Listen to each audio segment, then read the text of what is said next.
What is up, Retro Maniacs? My name is Mike. His name's Joe. His name's EP, and we're here to talk about cards. We don't talk a lot about modern products, ultra modern, but this week we're going to be talking about 2023-2024 Prizm Basketball. We had a lot of stuff to talk about that we couldn't fit in the podcast this week, so we figured we would talk about it today. Let's get started. First of all, last week, the first off the line Dutch auction happened with the Prizm Basketball. It started at 2,000 and the floor was 750. Do either of you have a guess at where it ended up? I'm not going to guess because you told us before we started recording. Yeah, you sent us a text. I'm going to guess right around $1,250. $500. It was $1,218.75. So I think Tuesday is the release of the regular hobby, and I haven't seen prices on that yet, but usually it's not too much lower than what the first off the line goes for. But yeah, start with that. Like, we complain about it. A lot of people complain about it. You go on Twitter, you go anywhere else, there's cards. People complain about the cost of wax. Yet here we are in 2024, and this product sold out well above the $750 floor. It's going to be over $1,000 for a hobby box. Like, we're all complaining about it, yet we're still, not we literally, but as a hobby, people are going out there and buying it, right? Joe's got the itch. I can see it. He's got the itch. I don't have the itch, but people have the itch. I mean, that's the thing. I've said this 1,000 times. If I've said it once, card collectors have no willpower whatsoever.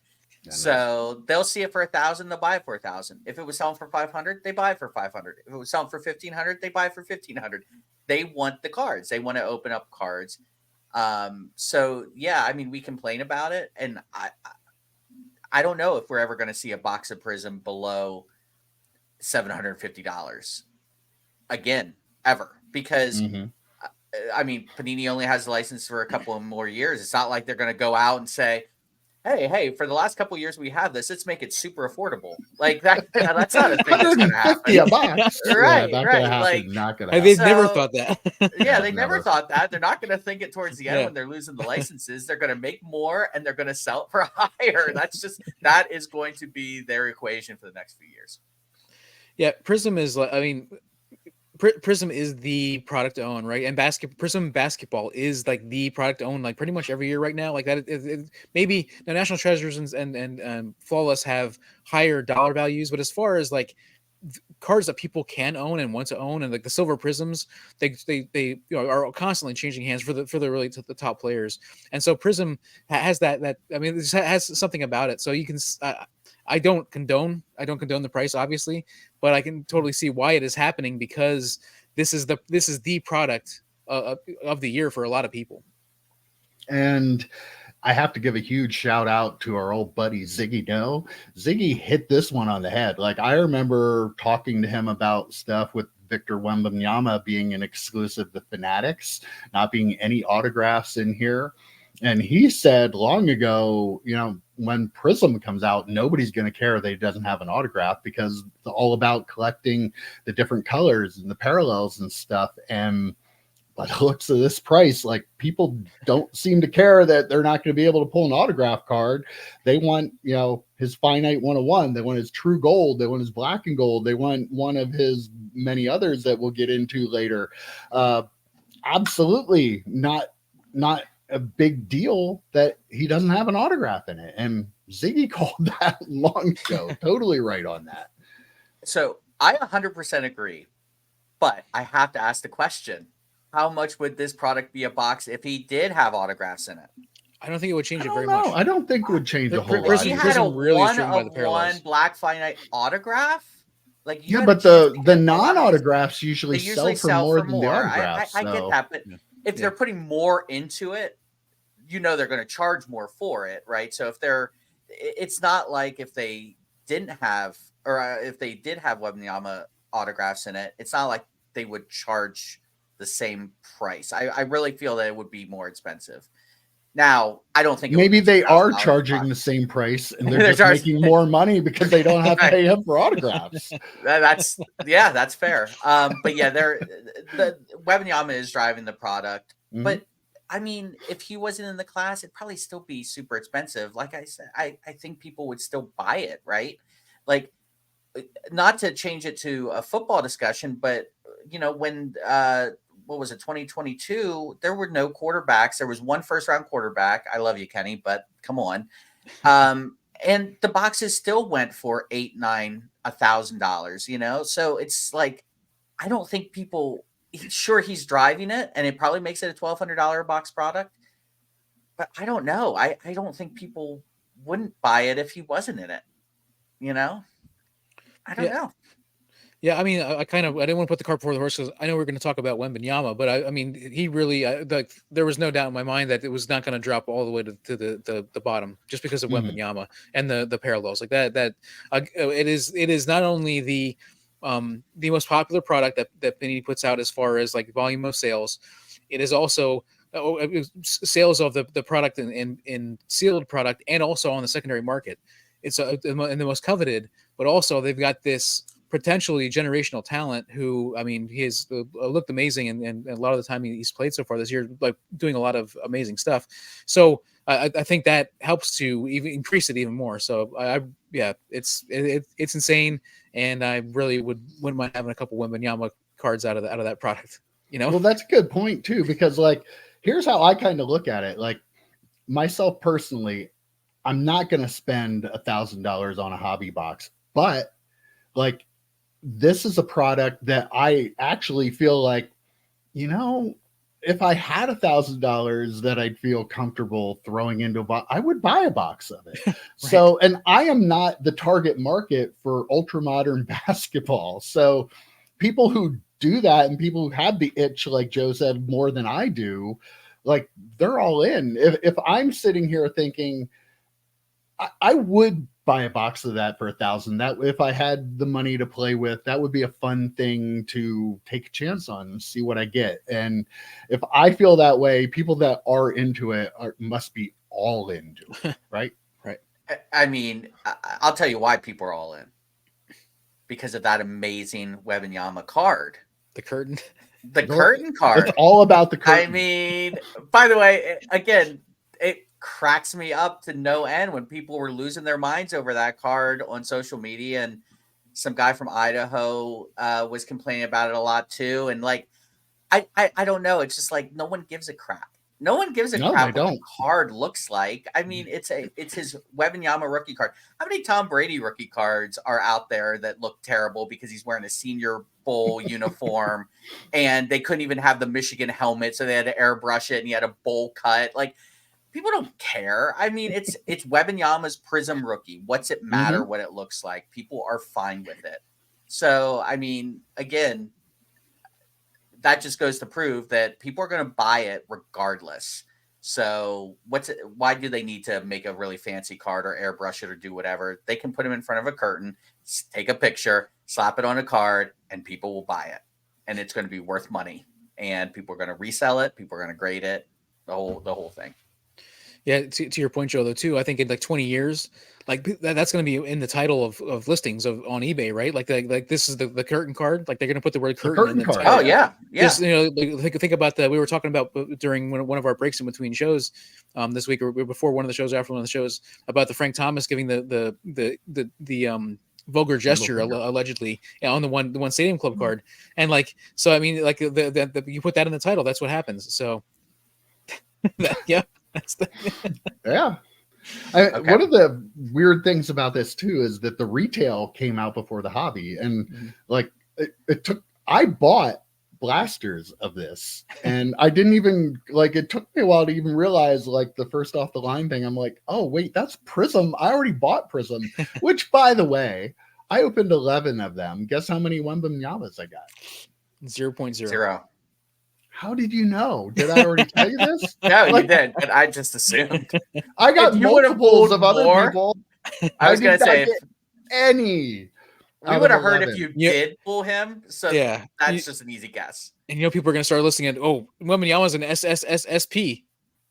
because it's so hard to pull, right? Maybe. I don't know. Where the funny thing is, I opened about the same number of Bowman Chrome U where he was a short print, and I got one of them out of that. But I mean, it's just my luck. This is why I don't open. This is why I wouldn't spend $1,000 on a box, even though I want to. I got 11 blasters.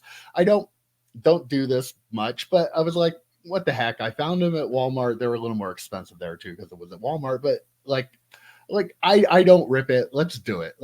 And I burned myself. But yeah, it's a little weird, EP, right? That the retail came out before the hobby. I know some people are like, why? Well, how can you do that? You're going to ruin the cards. Yeah, I mean, if you go on Twitter, if you go on Twitter, you're gonna find people that are upset about everything, right? They're gonna be screaming at the clouds because they're in the sky, not just because they're raining or it's raining or because it's blocked the sun or whatever. You're gonna find plenty of those people, but like I really don't think I think for the majority of hobbyists, it didn't upset people. If anything, they were happy to be able to get out and get a blaster box before the hobby even came out.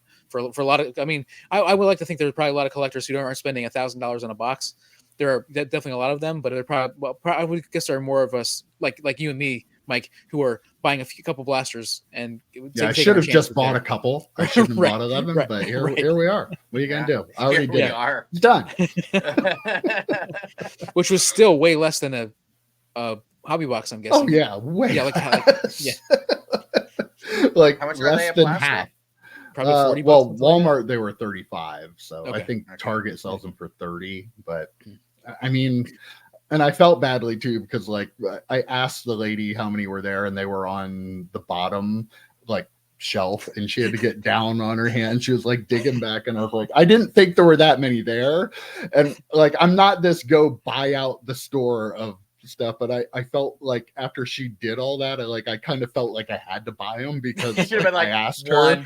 Yeah, like I would have felt so bad if I would have done that. The funny thing was too, this a little aside, like she even said to me, well, you need to come back and let me know if you pull something good out of these. She's like, somebody pulled like this blah blah blah card. I was like, and this was like an older lady, so that was kind of cool that the lady working at the checkout line at Walmart, that's her saying, like, tip me. Yeah, I know. So she's like, remember me if you pull something good. So, yeah. Our old buddy, Mr. Gold Prism himself, Dustin, the sports car dad, he had a video talking about the multitude of parallels in the set. I would have loved to have been in the boardroom there because they had 52 parallels last year. They got together, they started having their brainstorming meeting about 2023, 2024, and somebody's like, you know what? 52? That's not enough, right, guys? 52? That's it? Are you kidding me? We need 63 this year, and I will not accept one less. We need more parallels. We need 11 more parallel sets. 52 is not going to cut it anymore. It is 2024 now, bro. We got to get 63 of them out there. So, Joe, I believe you did a little bit of research. I did. All right, EP, we're going to do this old school style. All right. You have your phone? I'm going to see how many of these I can name in 30 seconds. Okay, here's the list. You can't really see my phone. The brightness is too high, but I'm going to go through. I'm not going to say Prism because that'll take too much time. Let's do a minute. I want a minute. Oh, a minute? Okay. Yeah, okay. Give me a minute. Okay. I think the viewers I'm deserve nervous a now. minute. A minute. Okay. Give me a 3, 2, 1 countdown, EP. All right. 3, 2, 1, go. Blue Wave, Choice Blue, Yellow, and Green. Choice Tiger Stripe, Fast Break, Glitter, Green, Green Ice, Hyper, Ice, Orange Ice, Pink Ice, Pulsar, Red Ice, Red Sparkle, Red, White, and Blue, Ruby Waves, Silver, Snakeskin, Wave Green, White Sparkle, Red Seismic, Teal Ice, Blue, White, Blue Fast Break, Premium Factory Set, Purple Ice, Blue Sparkle, Blue Ice, Red Fast Break, Blue Seismic, Purple, Choice Red. Oh, these are numbered too. Should I say the numbers? Oh my God. 14 Red seconds. Power 75, orange out of 60, pink Fast Break out of 50, choice blue out of 49, orange out of 49, pink Pulsar 42, 5 seconds. white Wave 38, blue Shimmer first off the line Time is up. 35. 43. You only got 43. Oh my God. And I should have started saying the numbers at Red Prism. My bad, everyone. So I'm going to round down to 40 because I really do believe I should have been saying out of 299, out of 225. Yeah, I got like what, 2/3? That's crazy. Not even 2/3. Crazy. A minute. I mean, sitting here listening to somebody read through all of those really kind of puts it in perspective. Like, it makes it real of just how, like, they're parallels. Like, are they? I don't even know how you collect a rainbow anymore. Like, I was there just are gonna not say, that what many rainbows different have colors this in a many colors? rainbow. Right. What happened to Roy G. Biv? Am I right? Oh man, I mean, this right? is well beyond Roy G. Biv. Like, this is Like, crazy. I feel like maybe the R&D, like the research, like the research and development department was like, hey, listen, we need to invent a new color for our parallels next year because we're all out. We used them all, so we need invent a new color. Go do it. Oh, and I miss talking about lucky envelopes. What? I don't Look know at your what that list means. there, Yeah. and give us the most ridiculous sounding parallel. I mean, lucky envelopes has to be up there. Well, the lucky envelopes come out of the special lucky envelope package, so that's why they're called that. So they've been around for a while. Oh, have they? Yeah. Neon green fast break prisms. I mean, it's probably fine. It's probably I'm just looking at all the premium factory set prisms. Blue fast break. I mean, they all have a color. Then all the colors have like a little extra thing, like blue ice, blue fast break. Like, it's just like, and they're all just different shades of blue. It's. I mean, I could have made some up, thrown them in at the top, and Nobody you guys would have wouldn't known. even known. Never would have known. You could have said whatever, and we would have just totally bought it. Silver Well, yeah, Surfer Prism. What? Hey, I would be in on those. I'd be into that. Well, we talked about on the podcast too, though. Like, they did announce they're going to have Hobby Blasters Megas. I don't know if they have them for Prism, but I sure hope so, because, like, where are you going to put all these? Like, I feel like it's getting to the point that you can't even produce enough cards to cover all these, like, parallels. Like, I feel like I'm going to open a pack and get 8 different parallels, and you're not going to get a base card anymore. It's just going to all be parallels at some point, right? The base set will be the super short prints. Do you think somebody at Panini really said, I don't think we can print enough cards? And somebody's like, hold my beer. We got this. We can print plenty of cards. Don't worry about it, bud. Don't worry about it. I'm surprised that Fanatics is letting them print that many I cards. was Like, just gonna Fanatics say, is like, are you guys done yet? Like, we're trying to get out 2024 tops, and we need the printer for like a month straight here. Yeah. What are you guys doing? Yeah. Well, absolutely ridiculous. But yeah, I mean, I got a breath. This is where we are. This is what it is. But at the end of the day, people are buying it, and they're buying it for a lot of money, and they're going to collect it, and they're going to spend a lot of money on it. And this guy and this guy. I mean, we've already bought blasters of it. Like, it's I mean, it is a fun product. Prism, like, is a fun product. Like, I think my biggest issue is I can't afford to buy it. Like, it would be cool if it were a little more attainable for people like us who would like to buy it, but I can't justify. Yeah, if it were 500, I would definitely have a box. That 1,000, I can't justify that. Yeah. Like, that is too much in real life. That I can't do that. Because here's the little secret that no one wants to really admit. You're not going to get anywhere near your money back. Even at 500, you wouldn't get your money back, right? Yeah. Like, you need to pull, and I don't know the rest of the class, but you need to pull a Wembanyama numbered card to have a chance at getting. This feels like one of those products that I'm going to watch a break of it. Someone's going to pull a Wembanyama numbered out of 299 or whatever, and they're going to be like, oh, boom, yeah, let's go, let's effing go. And then you look it up on eBay and it's like, well, it's still not $1,000. Like when you hit one of the better cards and you're still not making up the price, like that's the problem. And the autos aren't going to really do much. Like autos and Prizm in general really aren't that great for the most part. Now you're taking Wembanyama out of it, right?